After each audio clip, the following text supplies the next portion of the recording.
तो क्वेश्चन पढ़ो पढ़िए हम जो बोर्ड पर लिखे हैं जोर से।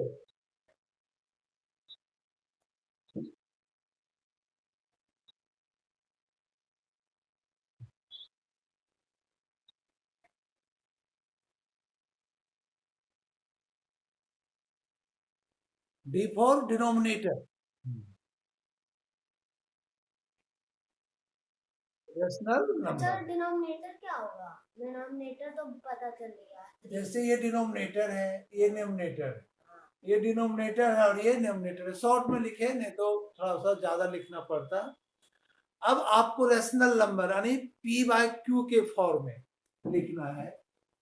तो आंसर में जैसे आपका डिनोमिनेटर होता है और बाय डिनोमिनेटर फ्रैक्शन ही होता है ना, जो टॉप में लिखते हैं उसको न्यूमरेटर और डिनोमिनेटर को बेस में लिखते हैं। तो पहला सेंटेंस है कि the denominator of a rational number is greater, बड़ा है। कौन बड़ा है? डिनोमिनेटर बड़ा है, डी बड़ा है। किससे? तो इट्स डिनोमिनेटर से। कितना बड़ा है? 7। तो अगर आप डिनोमिनेटर को x मानते हो तो डिनोमिनेटर क्या होगा? x-7। हाँ, गुड। क्वेश्चन ये कह रहा है कि इससे ये बड़ा है। क्वेश्चन समझिए क्या है, इससे डिनोमिनेटर बड़ा है। नहीं, देखो the denominator of a rational number is greater, बड़ा है। किससे? तो इट्स डिनोमिनेटर बाय 7। तो इसी को आप मानोगे। Let denominator be X, it's denominator क्या हो जाएगा? x plus 7। तो यहां पर जो रेशनल नंबर होगा, रेशनल नंबर क्या बन जाएगा? x बाय x प्लस 7, यही रेशनल नंबर बन जाएगा। ये तो रफ होता है। यहाँ पर जो हम माने rational number x by x plus 7, जो इक्वेशन है पहला सेंटेंस। अब ये मात्र यहीं तक पढ़े, फर्स्ट सेंटेंस। अब सेकेंड सेंटेंस क्या है? 3 is subtracted from numerator and 2 is added to denominator। आपका ये जो फ्रैक्शन जो आप लिए अकॉर्डिंग टू क्वेश्चन, क्या है fraction? x divided by x plus 7। Question कह रहा है if 3 is subtracted from numerator, numerator x है, इसमें 3 सब्ट्रैक्ट कर दीजिए, -3, and 2 is added denominator. Denominator आपका x प्लस 7 है, इसमें 2 प्लस कर दो, तो द न्यू नंबर बिकम्स, अब जो ये नंबर बना इक्वल टू 1 बाय क्या है? 5 है। 1 बाय 5, यही आपका इक्वेशन बना। अब इसको सॉल्व करके x फाइंड कीजिए। तो जो x होगा वो आंसर नहीं होगा, आंसर आपका ये है। Find the rational number, rational number आपका ये है। x निकाल लो सब।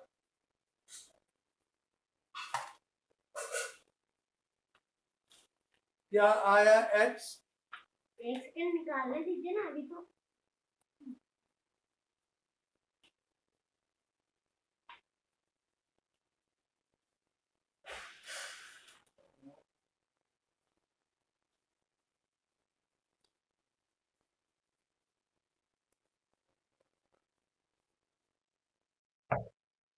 क्या आया? 6 आया।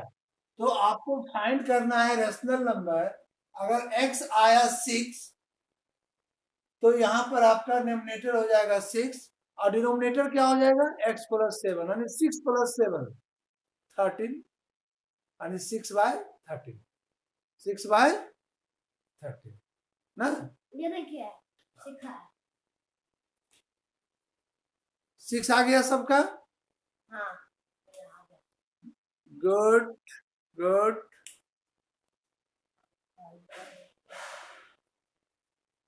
तो हमको सॉल्व करने की जरूरत नहीं है, डायरेक्ट लिख दिए x इक्वल टू 6, है ना। आपका भी 6 आ गया वो। तो रैशनल नंबर आपका था x बाय x प्लस 7 आणि 6 बाय 6 प्लस 7 आणि 6 बाय 30। आप खुद x केवल क्रॉस करके निकालो। सब कहा गया ना। चलिए दूसरा क्वेश्चन। इसमें किसी को प्रॉब्लम भी है सॉल्व करने में? नो। तुम्हारा अनुष्का वही तो सबसे प्रॉब्लम पहले है? बताई थी। नहीं है। चलो सब मेरा स्टूडेंट सब तेज है, प्रॉब्लम कहां से आएगी?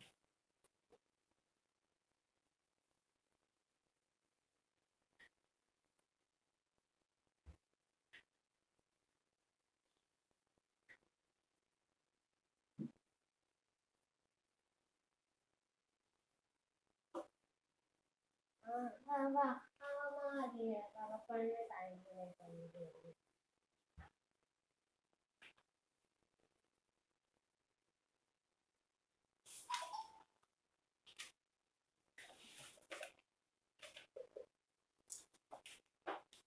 A motorboat goes downstream and cover a distance 4 hours, while बार बोलिए। its cover the same distance upstream in 5 hours. If the speed of a stream 3 km per hour, find the speed of motorboat in a still water. Question लिख दें board पर। नहीं छोड़ दीजिए, बता दो। बोलिए। लिख दीजिए, आ लिख दीजिए। बुक नहीं होगा तो A motorboat goes downstream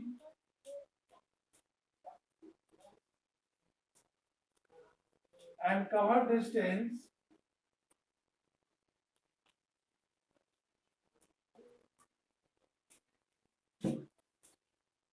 in 4 hours.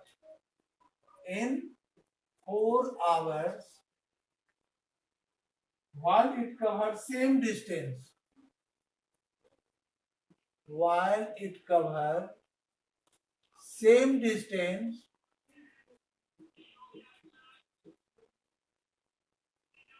upstream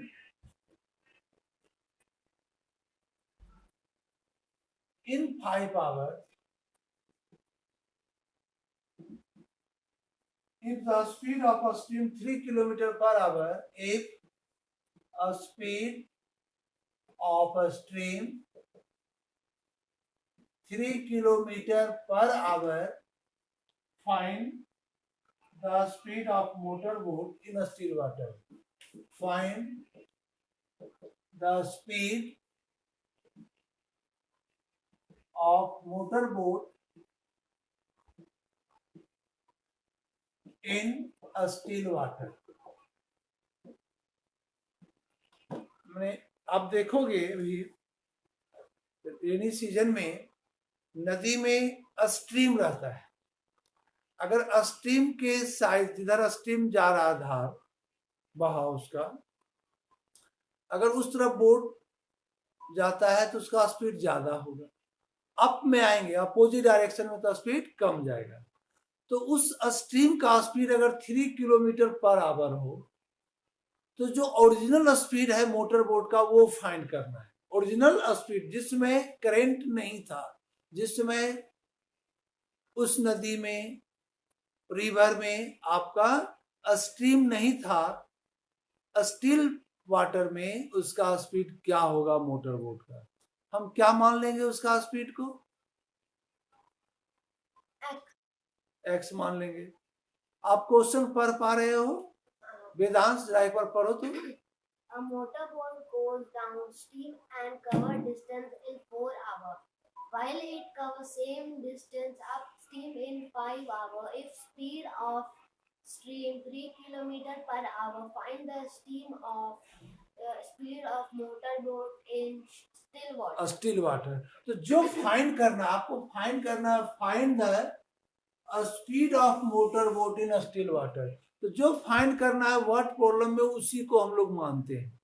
अगर एक्स मानेंगे तो एक्स का आंसर निकाल लोगे, वही आपका आंसर होगा। पहला ये ध्यान रखना है। तो जो फाइंड करना जनरली लास्ट टर्म में ही देता है, लास्ट सेंटेंस किलोमीटर में। पर आवर होगा ना। हाँ, आज इसकी स्पीड है तो स्पीड जब रहेगा तो किलोमीटर पर आवर में। तो पहले हम मान लिए कि let a speed of motor boat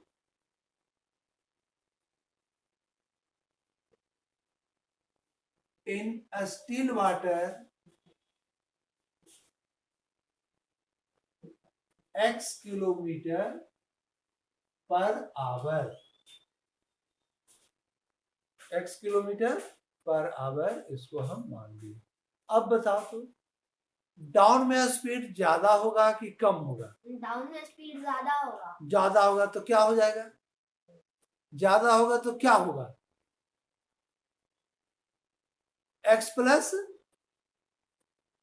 आपका ज्यादा, x से ज्यादा क्या होगा? तो जो स्ट्रीम का स्पीड है, जो स्पीड स्ट्रीम का है वही प्लस होगा, यानी x plus 3 kilometre per our होगा।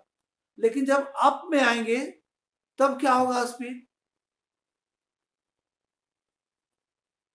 अप में जब आएंगे तो क्या होगा? स्पीड कम होगा। क्या होगा? कम। तो x minus 3 kilometre per hour क्या होगा? x minus 3 kilometre.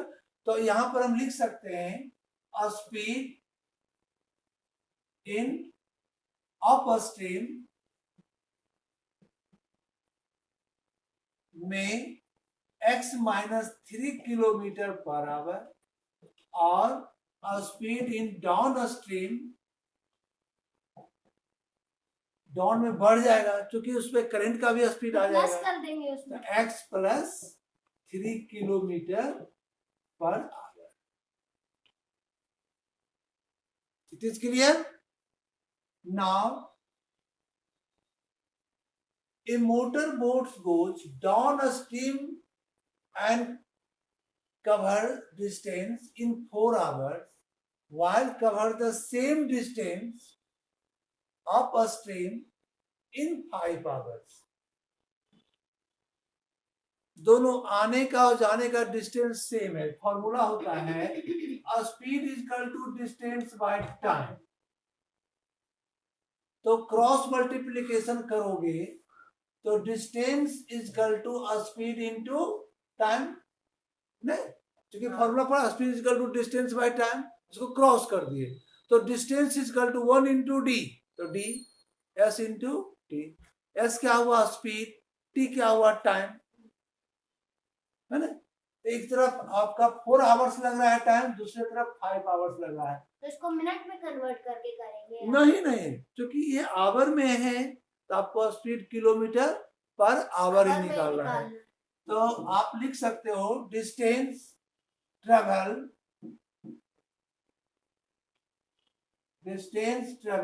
According to question in upstream.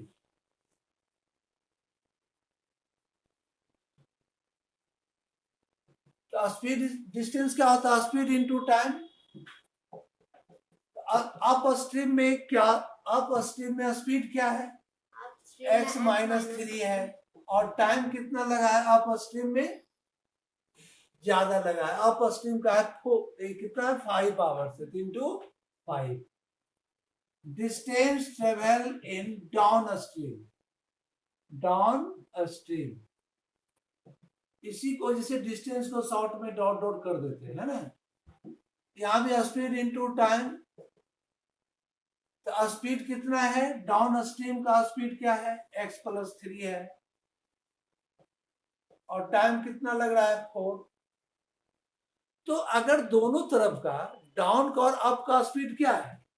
Distance क्या है, दोनों का इक्वल है, तो अगर LHS इक्वल है तो RHS भी क्या होगा, इक्वल होगा। इसको बना देना 1 और इसको बना देना 2। फ्रॉम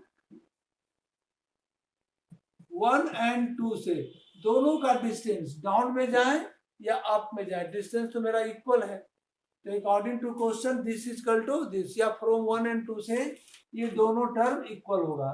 तो आप पहले 5 लास्ट से मल्टीप्लाई है उसको पहले भी कर सकते हो ऐसे, 5 into X minus 3 is equal to 4 into X plus 3, bracket तोड़ देंगे, 5 into X 5x minus 15, 4 into X 4x plus 12, इस x को एक साइड कर दिए,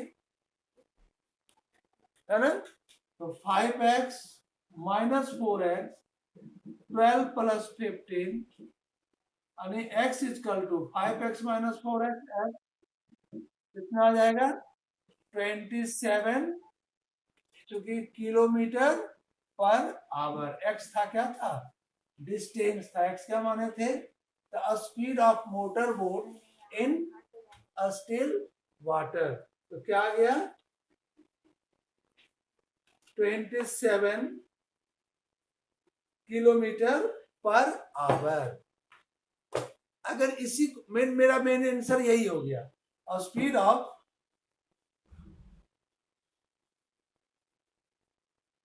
motor boat 27 km in still water 27 kilometre per hour. क्या इसमें किसी को समझने में प्रॉब्लम भी है?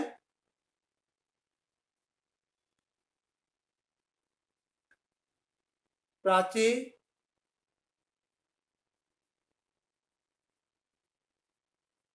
इस क्वेश्चन में प्रॉब्लम भी है?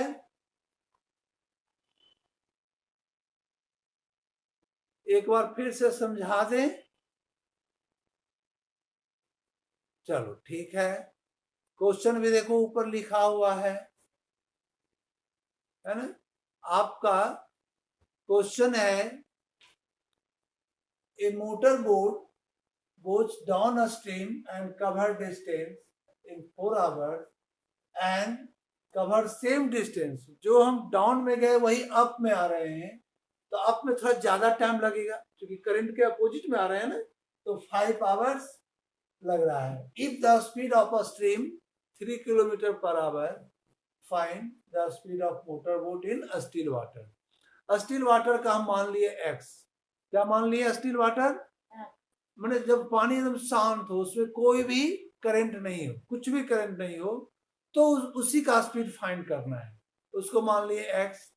जब अप में जाएंगे तो मेरा स्पीड घटेगा, जब डाउन में जाएंगे तो स्पीड मेरा बढ़ेगा, कितना बढ़ेगा 3 घटेगा या 3 बढ़ेगा, तो स्पीड इन अप स्ट्रीम में हो जाएगा x माइनस 3, डाउन में जाएंगे बढ़ जाएगा x plus 3 kilometre per our.